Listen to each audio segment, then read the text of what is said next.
Good people knew how to make good swords. You see, it's not even rusty. Oh, my goodness. What a shame. I have forgotten to say hi to you. Now let me fix it.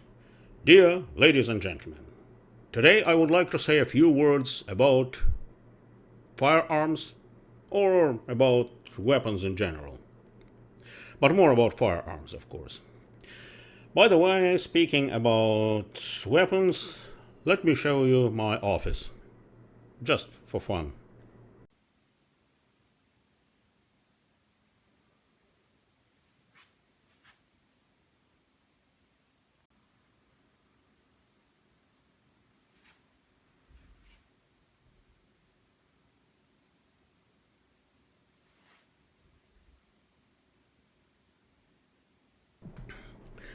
Well, by the way, some 13 years ago in 2010, one lovely lady reported on me to RCMP, police, CSIS probably as well, telling them that I'm a terrible person because his house was filled with weapons.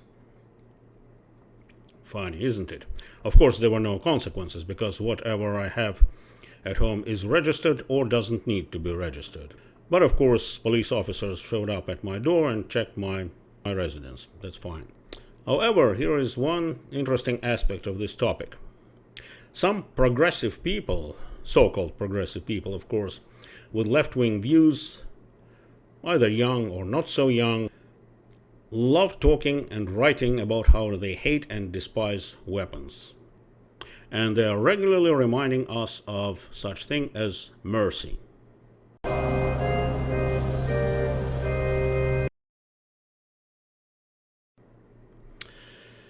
Mercy, mercy, mercy. But are they merciful themselves? It's a good question. Because some of them, for example, are reporting on innocent people. Is that an example of mercy? I don't think so. Some of them, when they are coming to the position of power, are firing people for their views. Are they merciful? No, they are merciless. Or sometimes they are becoming judges and they are sentencing to life in prison. For example, police officers who tried to protect the society from real criminals. Is that mercy? I don't think so. Now, one more thing. It's very easy to pretend to be a merciful person if you are weak and disarmed. You are not in a position of hurting or killing someone. So where is your mercy? It's not there. However, if you are armed and even entitled for killing, and you are deliberately choosing not to kill, not to wound, not to hurt, then this is real mercy. In my humble opinion, of course. Please feel free to disagree with me.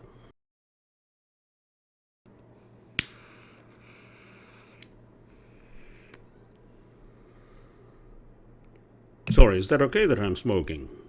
Well, I hope so. You are tolerant people, right? Actually, I'm so shy and ashamed. When I was showing you my office, I not only showed you my weapons, but you could also have noticed some alcoholic drinks next to my desk. What a shame, what a shame. Anyway, I would like to say something a bit more serious. In my capacity of a historian, I have to tell you something. Throughout the whole of human history, only slaves, and exclusively slaves, were deprived of the right of having, owning, and wearing weapons. No exceptions. Free people, no matter where, in ancient Babylonia, ancient Greece, ancient Egypt, ancient Rome, had right to possess weapons and to wear them, and to protect themselves, by the way, too. The slaves did not have that right. And do you really think that today the situation is different? Maybe it is, but I don't think so. Do you know who were the first in the 20th century, in our troubled 20th century, to forbid the possession of firearms in their countries? I can tell you. Russian Bolsheviks, communists, and a bit later, the German Nazis. If someone refused to give up their weapons voluntarily, they were shooting them, they were hanging them, and those who were lucky had just to go to jail. But in most cases, the Nazis and the communists were killing those people who refused to give up their arms or tried to hide them. And that's self-explanatory, because in my humble opinion, it's only my opinion, my humble opinion, but I strongly believe that if any government is trying to disarm its population, it means either that the government doesn't trust its own people, or it is planning to do something bad to them. By the way, what's really interesting, today in Canada, there are so many restrictions regarding the possession of firearms, all those licenses, etc. And in the 70s, you know better than me, in the 70s, anyone could buy a rifle or a handgun in a store. The same was in the Russian Empire, the same was in Germany before the Nazis came to power. And now let me tell you, probably mass murders of the people that were committed by the communists or by the Nazis, including but not limited to the Holocaust, wouldn't be possible if the population had been armed. Don't you agree with me? I hope yes. And one more thing. Also, as a historian, I can tell you that a couple hundred years ago, we were lucky to have some democratic reforms, partially due to the invention of firearms. And you know why? Because in medieval Europe, and not only in Europe, in medieval Asia, in Japan, for example, only nobility and gentry were allowed to wear arms and to possess arms, of course. Serfs were not allowed to have arms and were not allowed to protect themselves. And not only because of the laws of those countries, but also because high-quality armor, high-quality swords, high-quality battle axes were really expensive and could be made only by high-class professionals, professional blacksmiths. As for the firearms, when firearms were invented, I can say that that kind of weapon was relatively cheap, affordable, and could be made by a medium-level blacksmith. He needed one sheet of iron and a wooden board, and more or less that was it. So every low-class person, generally speaking, could afford a primitive arquebuse. And I will adduce one example. By the way, that example is really interesting to me personally, because among my ancestors there were peasants, but not serfs, and there were representatives of nobility. So I kind of understand both parties of that conflict. But let me tell you the story. Several hundred years ago, in the mountains of Switzerland, one knight was riding on a horseback down from his castle. In his shining armor, with his super professional sword, and a proud look. And he saw a group of peasants, some of them with clubs, and two of them with the primitive arquebuses, who were walking up the hill in the direction of his castle. The knight stopped his horse and addressed the peasants in an arrogant manner. "Now you, barefoot bastards, where are you going?" And the barefoot bastards answered. They felt a little bit shy still, he was a knight, maybe even a baron, and said, "Oh, well, your honor, you know what, we are actually going to your castle to chase you out of it, because, you know, we are kind of tired of you, good sir." Laughed the knight, or a baron, at them. "You drunk bastards, look at me and look at yourself. In my shining armor and with my sword, I'll chop into pieces the most impudent of yours, and I will chase down the others with my whip, like I always did before. And he was going to do that, but one of the peasants said, let's see, Your Honor. Maybe yes, but maybe not. He raised his arquebus and fired, and the bullet went through the shining armor, hit the heart of the poor knight, and the poor knight or baron fell off his horse to the ground. As of today, there is a little monument in that little village in Switzerland. But such cases were happening not only in Switzerland, in many other places as well. And that was one of the examples of the democratic reforms. What I mean that low and middle class people got access to affordable weapons just after the firearms were invented. So the remnants of our freedoms are largely due to that invention. Now I would like to talk about something else. Some of us, some of you, tend to repeat one and the same mantra. Oh, if everyone owns firearms, then our crime rates will explode. No, they will not, believe me. And you know why? Let me adduce a couple of examples. First, which is the safest country in the world? Do you know that? I'll tell you. It's Switzerland, Swiss Confederation.